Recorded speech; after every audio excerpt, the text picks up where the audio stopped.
Hello, humans of the world. You are now tuned into Relayshons Podcast, where me and a new co-host just like you discuss our relations with ourselves, with each other, and our experiences. Are we ready to break the cycles? You know, the ones that live within our learned behaviors. Have you noticed the decisions you make subconsciously? The ones that lead you right back to where you started? Let's take on the healing journey together. Get on this PJ of unconventional conversations and let's travel all the way through our lineage. Then let's break the cycles link by link. Ready? Let's do this.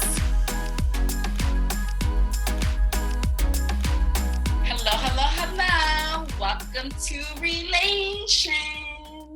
Hello, humans of the world. We are here again for another amazing episode. I want to thank you guys for listening, for supporting, for double tapping, for doing everything that you do. I really appreciate it.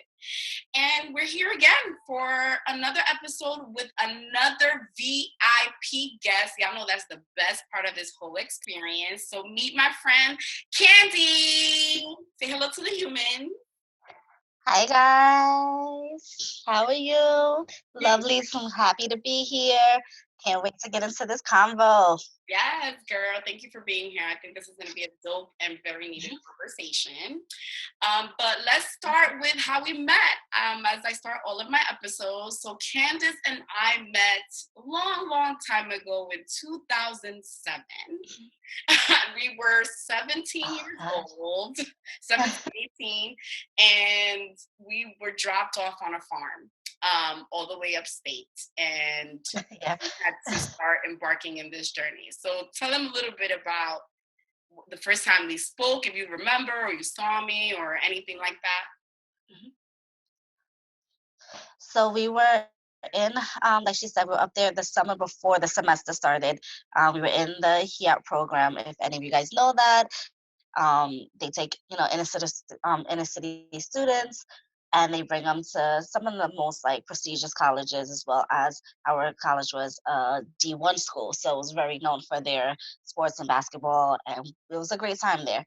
So we were there and we had amazing time. We bonded kind of right away because we were all from New York. We were just like, all right, we're from New York, let's stay together. And there was this really interesting story that we decided to go to Domino's, which was literally across the street from the campus. But it's this huge gray lawn. So we're walking from the dorms and we go to Domino's. When we're waiting, there's a deer that comes up on the side of Melissa, and we all turn and we're like, what the hell? There's a deer just standing there. That's how you know we were in the middle of nowhere. I legit looked to the side. And me and the deer literally caught eye contact, and I'm not trying to scream because I didn't want to scare him off, but I was scared.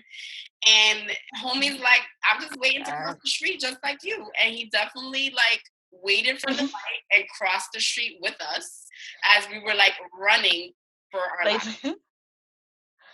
How crazy. Yeah, so we definitely took a second, but when the light changed and then we just took off, we were like, oh my God, this is the craziest thing ever. But that was one memory I will never forget. I tell that story very frequently. It was a whole experience at university, although it was definitely required and needed to have. I think it played a good part into who I am today. So I'm grateful. And I met dope ass people like you. So I'm glad it happened. Yes. So let's get right into it. All good. So let's get right into it. So there's this quote that I came across several months ago. It read, growing up in a single parent household causes people to have an, quote, adverse feeling towards authority, which causes them to tell police F you, resulting in interactions that causes people to lose their lives. Rather than discerning this loaded statement, because there's always a lot going on about police brutality and the nonsense that is happening between the cops and Black and brown communities, I'd rather just not go there right now because that's loaded. I'd much rather discuss this illusion that a person who grows up in a two-parent household has a higher potential to be less violent, angry, traumatized, and all around a better contributor to society, then therefore insinuating that those of single parent households are violent, angry, and bad people. So what was your childhood experience in a two-parent household? So I started off as with a two-parent household. I had my mom and my dad. And when they went through their divorce, my mom moved out. But my relationship with my mom and then with my dad never changed. Like I still have both of them there. So for me, it was like I don't think it makes a difference if you have just one parent in your household or if you have two. It's all about the foundation that your family sets. So if you are having, for me, I would never speak against authority, but that's just how I was raised. I was raised to respect authority. And I also feel like in like nature, like right now, like a lot of people aren't being raised the same way that I was raised. Where it's like you respect your elders, you respect your authority. Like you may not agree with the situation at 100%, but someone that's your elder or they're an authoritative figure, you respect them and you do exactly what's in accordance that's being asked of you, and you take the right precautions. So if you're in a situation where you are being combative in a situation with a person of authority, you are not supposed to be combative. You Right. listen to you listen to what's going on. You know what your rights are. You know what you're supposed to do, and you do the right thing. People Right. decide to go left and want to do the wrong thing and take it and out of control. And it doesn't mean that you came from a one parent household or you came from a two-parent household. We can see that in just things that are going on in today's society, you know? Exactly. And I think it all depends on the person, right? So I also grew up in a two-parent household until I was 13 years old. And, I always thought that it was crazy how there's an illusion that because both of my parents are in my household, that everything is healthy.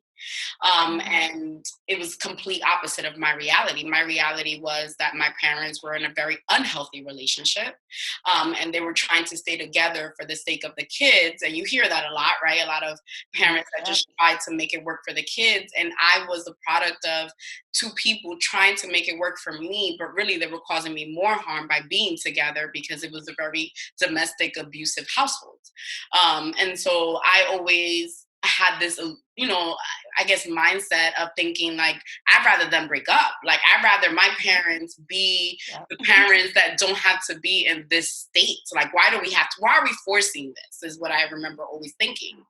And so the violence and the anger and all these things that they're saying that comes from single parent households, I felt like I had in my two family parent households, right? And I was angry and I was violent and I was seeing violence every day, in my household. And I had both parents. So I don't really know where this analogy comes from, but I don't think it's accurate. I also come from a lineage of people that we respect adults. And, grandmother's head and whatever she says goes, whether you like it or not, you just shut up and you just do it.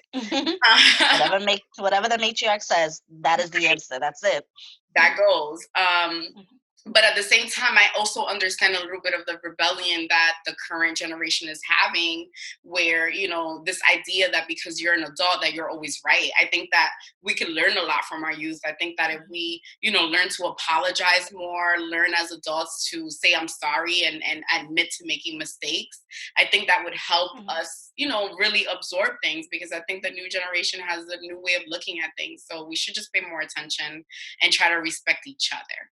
Um, Mhm. I want to touch on something that you said because you stated that in a two-family household, and specifically for your two-family household that you had, it was very, disruptive. It was very violent. That's what you were brought around. And if you think about it, it's like even in a one-parent household and a two-family household, it can be if it's toxic, that's what you're gonna be around, and that's all you're gonna know. And it's not like you are a product of your environment because you know right and wrong. So you make that choice every day to say, I'm not going to be that toxic person that I grew up around and I know and I see and that's all I know is that, whether it's right for if it's not right for me, but it's right for my family, that's what I'm gonna do. And it's like, no, you have that choice to be like, I'm going to cut that line. I'm going to stop this pattern. I'm going to stop being who they think I should be just because this is how I was raised, this is what my environment told me, this is what I was supposed to do. And it's like, no, you don't have to. You can make that choice and be like, I am not going to be that person. I am not going to sit there and say, oh, I was raised by a single mother, so, it's all fine to have to be a single mother. No, if that's not what you want for yourself, then you don't have to be that person. You can be, in this cliche, but you can be whoever you want to be, and it's like you just have to, take the right steps and look outside of what you know and be like, all right, let me look at some influencers who are doing what I'm doing. Let me read their books and see how their lifestyle was, and let me go ahead and, let me talk to people who are in that lifestyle and, try and find my way to get to where I want to be and figure out how I can make my steps and make a new lineage for my family that you decide to have later on. Yeah, it's called breaking the cycle and, changing the narrative. Like, we don't have to live that same narrative that was part of our life story. Our story is still continuing, and we can change it and make it whatever we want it to be. So I agree with you. So to piggyback off of that, how did you understand your parents' dynamic? Like, now So looking back at it, how do you understand it to be? one thing that I just understand about it was that just because that's your mother and your father doesn't make it that they need to be together. Mm, Looking at other people's families, and it's like, oh well, their mother and their father together, and it's like, I mm, don't know what goes on in that household. yeah, And I think about that now. It's like you never know what goes on behind closed doors. So all the wishing, I wish I had this type of family, I wish this happened and that happened. It's like, no, be grateful for what you have and where you are, and take that in stride. So for me, like, it took me a while to be like, all right, my mother, we live here. And it wasn't just like, it was a lot going on with my mom. She went from from being with my father, them divorcing when I was maybe, I think I was 5. But my father was abusing her, you know? So it's like, she was like, no, this is not what I want. But then she left and she got with women and then decided to go that route. And then, so growing up in so many different types of, like, in different environments, mm, all plays to my character now. And it's like, why I'm so inclusive and diverse, and like why I'm like, no, I understand why this person wants to do this, or why who wants to experiment with that person, and who loves this person. And I'm not a violent person. I'm all about love. yeah. Everything's about love for me. It's just like, if you love love, that's how I am. I love love. I love everyone until you That's cross me. No, just kidding. But Don't but it's sleep. just like, you know, just because I'm sweet, my name might be Candy. Just because I'm sweet, don't, you But know what I mean? But but so for me, it was just like, I was grateful to be able to see that, yeah. because it plays a huge part in my character and to who I am. It's like, I can see my mother forgave my father for everything. It wasn't until after he passed away, but she still let go and forgave that past. I was like, you didn't know better. He was, strung out on drugs and stuff, doing what they do back then in the days, which was like part of the environment in East Harlem at the time.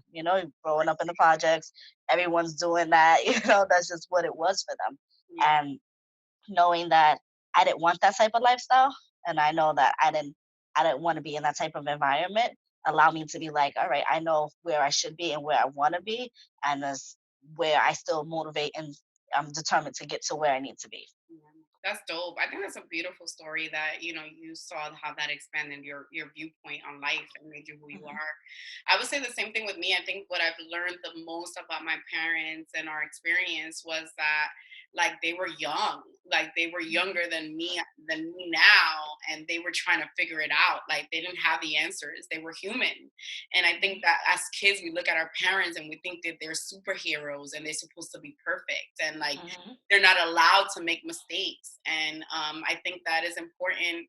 I know that, my parents were really strong in trying to mask away, like, their pain and their confusion and their process. But I think one thing I'm learning, and I would do differently with my children, if I'm blessed one day to have them, is to just be honest with them and just say, be honest with, I don't know, or I'm confused, or I'm still learning. I think it's important for us to be vulnerable with our children so that they don't have this, like, fake fiction idea of perfection, because there's no such thing. Right. I Um, try that with my daughter. Like are it's you tough good? every day. It's like a learning process. It's like, all right, well, she didn't want to eat her broccoli today, so all right, let's figure something else out. Like, but it's not about like always jumping the gun and being like, oh, like you're gonna sit there and eat it. Like that's how my family was. Like you're going to sit there and eat every single piece of that off the plate. Like you're not getting up till it's done. You're not getting anything to drink. Like that is the end of it. And it's like, all right, well, maybe she really doesn't like it. Like maybe, and I That think that's the simple.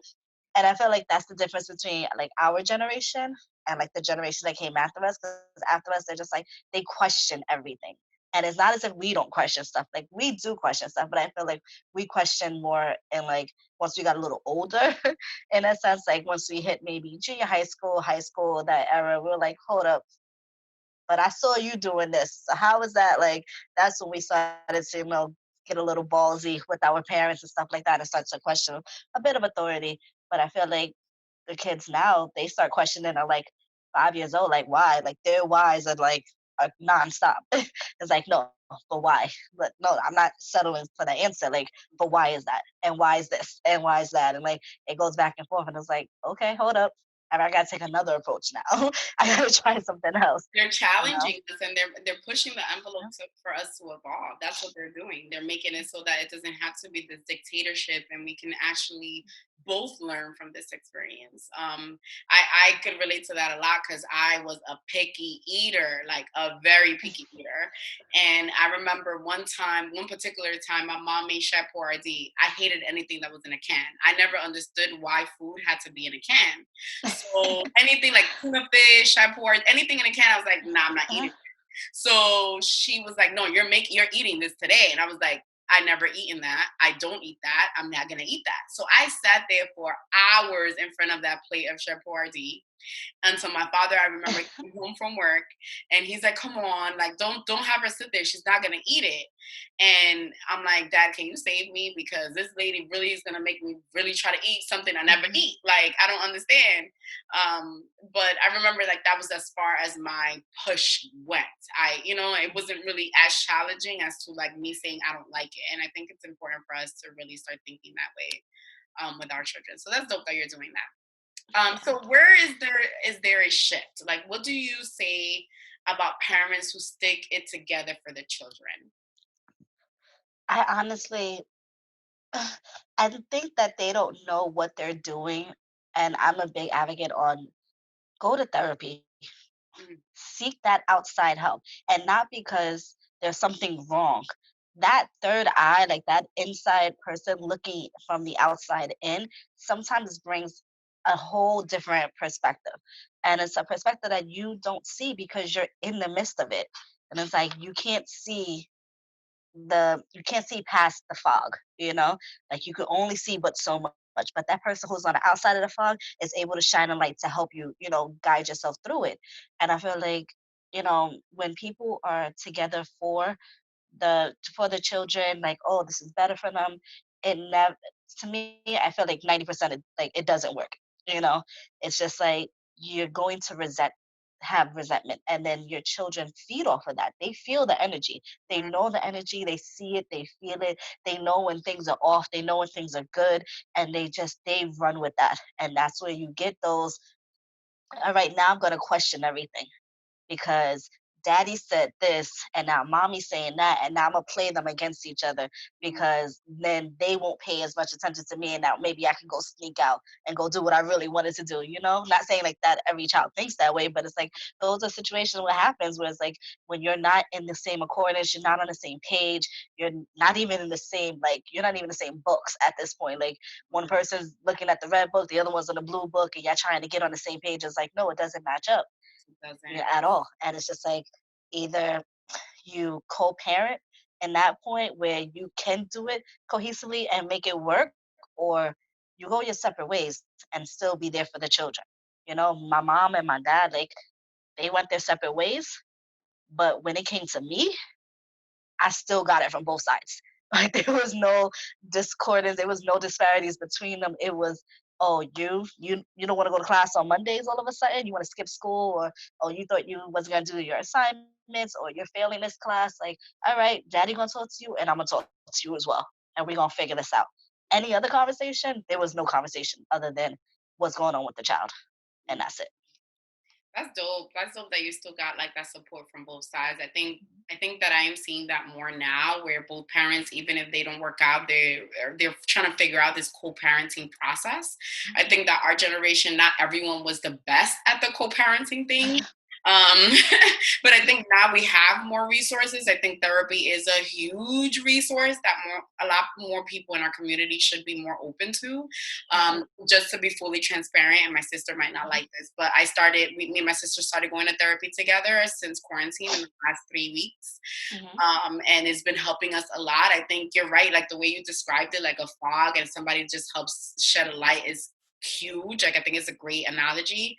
I think it's also just creates the space. I think that it's hard to talk about things that bother you, especially when they're like buried deep down inside, and just to have somebody who's like guiding you to like let a little bit of that out and like bring perspective into everything is just not just helping you with the other person, but it's helping you with you. And just be a better communicator and a person that's able to really understand your thoughts and your feelings and where they're coming from. I'm a big advocate of therapy, and I wish more people could be, because it's really, really, really valuable. It is 100%. Like, Yeah. I was in therapy when I was in high school. My mom put me in therapy. There was like a time period when I was younger where it was just like, I didn't want to talk to her. And you go through those waves and you go through the motions with your parents, and it's like I didn't want to talk to her, and I would come in, and I'm coming into her household, and walking past her, not saying nothing. That's the ultimate disrespect. You Yeah. don't come into anyone, like people like, oh, you don't come into a black household and don't speak to nobody, Right. Don't So it was like that was huge. And it was like for a good like 2-3 months I would come home, and I would go straight upstairs, go to my room, and that was it. And then if I wanted to eat something, I'll come downstairs. And if she cooked, then I ate. If not, then I figured something out and I'll go back upstairs, and then go and start the cycle again the next day. Go to school, come back, and it was like, nah, this is what we about to do. So put me in therapy. I started talking, and you never know, like stuff that you're hanging on to that you don't even realize that's Yeah. there. Like you could be sitting there like, I'm still mad that and at that time I was mad because she killed my cat. You know Oh, what I mean? And I didn't know how hard that it was affecting me, how a pet could affect me, But I was really upset that she didn't tell me for like 2 weeks that she took my cat and put him to sleep. mm, And I was holding on to that for like, why would you hold on to? But you never know what you're holding on to. Like, what's that one thing that's like you just can't get over? And yeah. it's like sometimes therapy, like you say something, they're like, oh wait, let's dig a little deeper into that. Let's talk a little bit more about that. You're like, why? Like, what does that have to do with anything? And then you're like, oh, okay, now I see the connection. Okay, all right, I Happened to got me it. so many times. So many times. I'm like, wait, how the hell did we get here? Like, I don't like they ask the questions that you start digging and digging Hmm. and digging. I'm like, damn, I don't even know how we got here, but like I'm glad we Yes. got here, because this was so buried that I would have never Hmm. like I thought it was a million other things. I wouldn't have picked that one thing. Hmm. So that's Exactly. yeah, everybody go to therapy. It's important. Just start Yes. somewhere. Even if it feels uncomfortable, just do it for real, for real. So Uh, have people prejudged you or made false assumptions about you based on your family dynamic before? 100%. It happened all the time when I was growing up. Like I said, when my mom and my father split, Mhm. it was hard, because you went from living together to now not living together, having to deal with, living. And the crazy thing when they split, like we were still in the same building, but my mom went upstairs, 2 floors up to her mother's house. So we were in my grandmother's house upstairs, and then my father was 2 floors down with his mother. So it was like it wasn't like we went far. We weren't across town. We weren't in a different state. Like I was still in the same building, but Mm, it was still an adjustment. And when my mom started to date women, and they would come and pick me up from school. People saw that, and children are horrible and they're mean, yeah. and everyone goes through it. And it was just like assumptions like, oh, you must be gay too since your mom is gay. And I'm Mm. like, what? I'm like, what does that? I have nothing to do with her. Like, what are y'all talking about? And it was like, and it was hard. And this was in like elementary school. So imagine being so young and being The told, like, 90s. being made fun of for that. Yeah, and Yeah. it's just the And it was like, 90s. The era was different back then too when it came to yeah, really being prideful and supportive towards the gay community. So I yeah. could only imagine. Wow. So I would say for me, my father leaving was very like drastic, but I was so relieved. Like I just remember feeling so happy that now I didn't have to be in this traumatic experience anymore.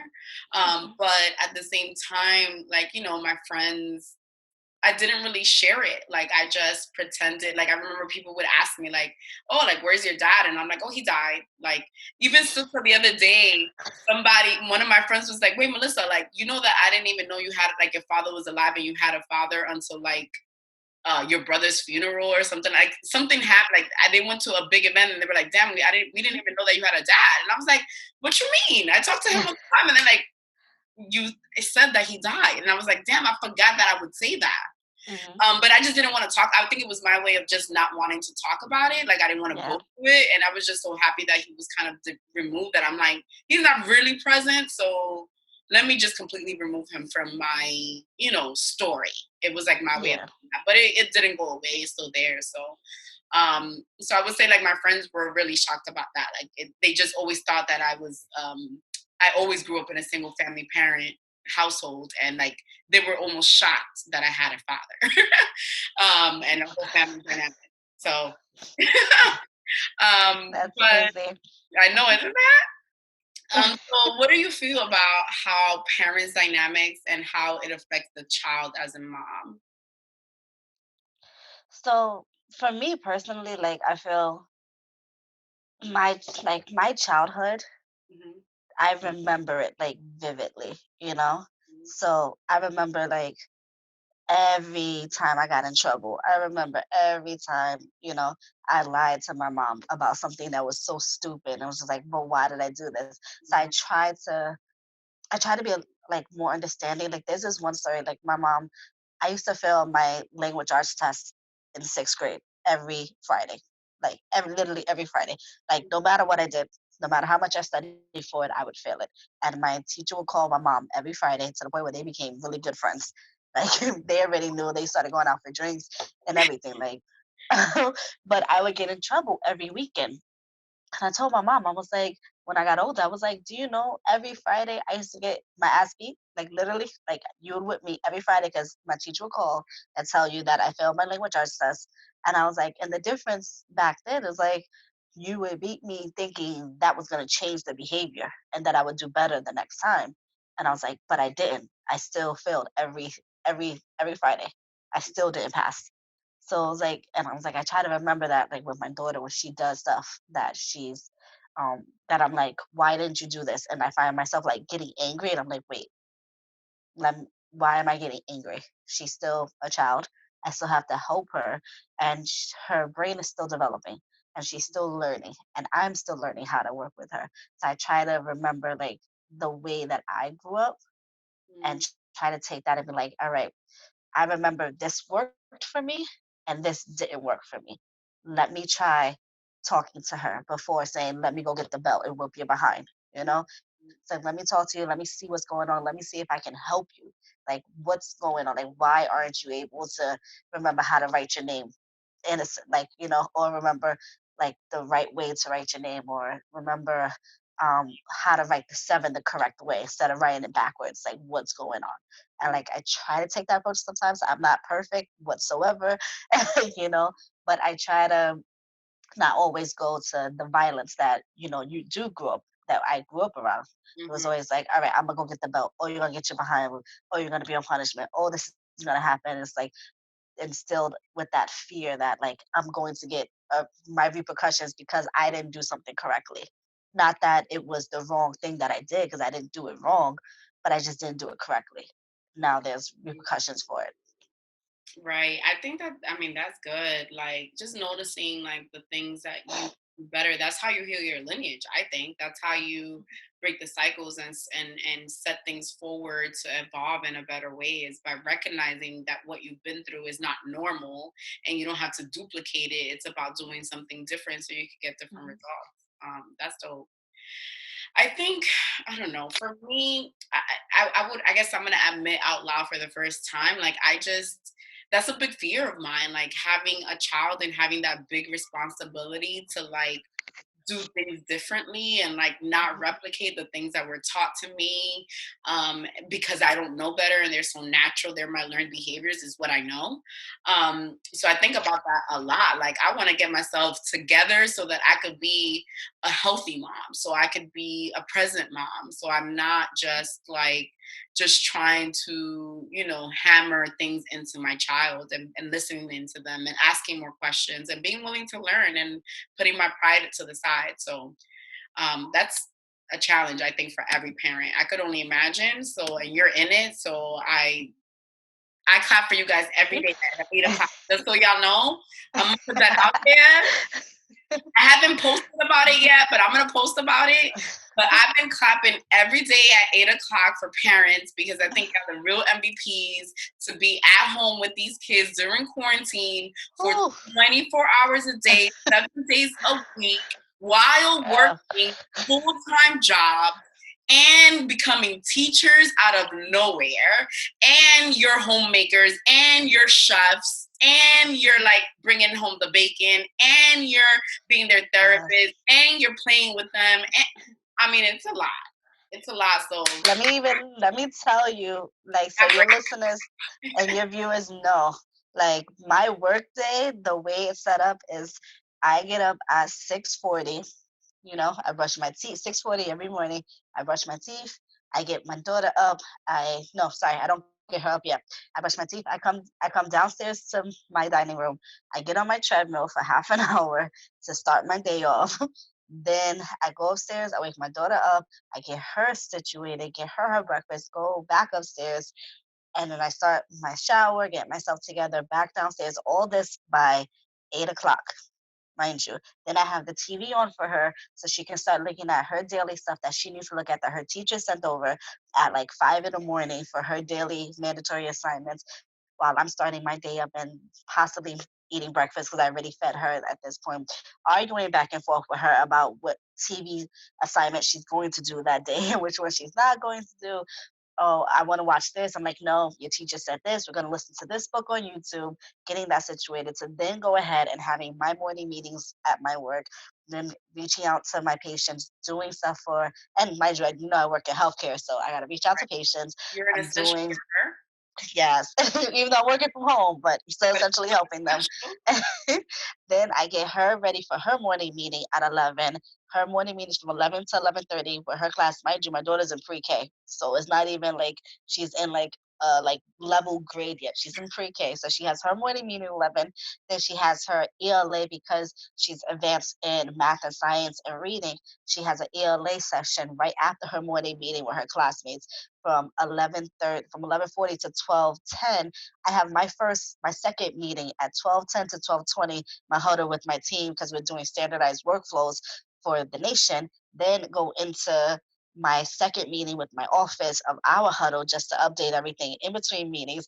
Then my daughter has to have lunch, so then I'm making lunch. So I made breakfast, and I'm making lunch, then prepping dinner. Then my mom is also working from home as well, so she's here working from home in her room, and we like try to coordinate all our schedules to then have my second and last meeting of the day at 2:30, and then getting my daughter situated with her tablet and letting her run around with her toys, and then to cook dinner, eat dinner, get her showered, and then I made it to your show tonight. Right. If you're home being quarantined, no.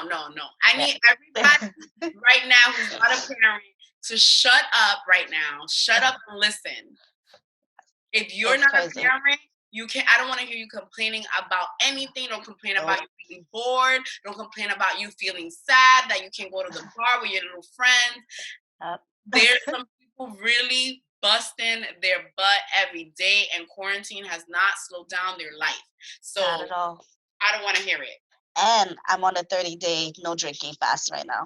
So no alcohol. Fasting, not only is she also creating time to work out, But on top of that, she's creating Mm-hmm. time to even be here right now talking to y'all. So, full disclaimer, Yeah. guys, get your shit together. I don't want to hear no complaints. I tell people that everyone that I speak to, I'm like, you want to hear my daily schedule, Monday to Friday? Because Saturday I do not get up. I tell my daughter, I'm like, don't come and get me. Saturday, let me sleep until at least 9 o'clock. Don't come and get me. But she's like, Mommy, I'm awake. I'm like, girl, you better go use the bathroom. Toothbrush, toothpaste is in there. You better go figure that out for like another hour. Mommy needs some me time. Mommy needs a break. Oh, that's so dope. Yes. Well, I'm glad to hear that she has adopted all of your advanced learning. Let me tell you, Candace was always the one that was able to like study the night before and then go in and take a test and get a 95. We both, for freshman year, I think it was the both of us, right? That we got the award for getting the highest GPA in the freshman class. Mm-hmm. Me, you, and Jalissa. So it was 3 of us, and we got awards for our first semester in college. So let me tell y'all, she's one of the smartest people I know. So on top of her being smart and being dedicated to her work and being a dedicated mother, I just bow down. And remember, I just finished my MBA classes. Oh wait, let's for not the forget. semester. So don't forget about the 2 20-page papers that I had to do. Let's not forget that she also was getting her advanced degree in doing MBA, so a master's in business administration. MBA, y'all. Okay, like if you was telling me that you bored, you can't figure out your life and you this and you, I don't want to hear it. Like I can't. Like this is ridiculous. This is bow down, girl. Keep doing your thing. I love it. So how are you healing your lineage when it comes to this ideology of the 2-parent household? See, so for me, like I don't have a 2-parent household with my daughter. Right. Even though me and her father are still, we working on things, and we're not like together, and that kind of like complicated baby daddy, baby mama type of situation. Like not happy about it, but it is what it is. It's the reality of the situation. But we try and co-parent, and the difference is like he knows I have her 24/7. Like she's with me every single day. So he knows like he is not allowed to come in and just say, oh no, but you shouldn't be doing this and you shouldn't be doing that. It's a conversation that we have. So if he sees something that isn't, what he would prefer, we have a conversation about it. And it's like, hey, maybe you should do things this way. And having that conversation and having the respect level for each other and not directly doing that in front of my daughter keeps her with the respect for us, So it's like, hey, all right, Sky, like daddy's here, go play with daddy. And she still comes to mommy. I'm like, really? Daddy's here. Go to daddy. Like, mommy's doing this right now. She's like, no, but mommy, can I get this? I'm like, daddy's here. Go to daddy. But like, if he's like, oh, I don't like the way, like, don't talk to her like that. Don't say that to her. Like, don't do this. Like, we don't speak about that in front of her. Yeah. It's, we have a conversation later. He's like, oh, I didn't appreciate you saying X, Y, and Z. And I'm like, okay, why? Right. Are you? And then, I go to defensive mode sometimes, and I try not to.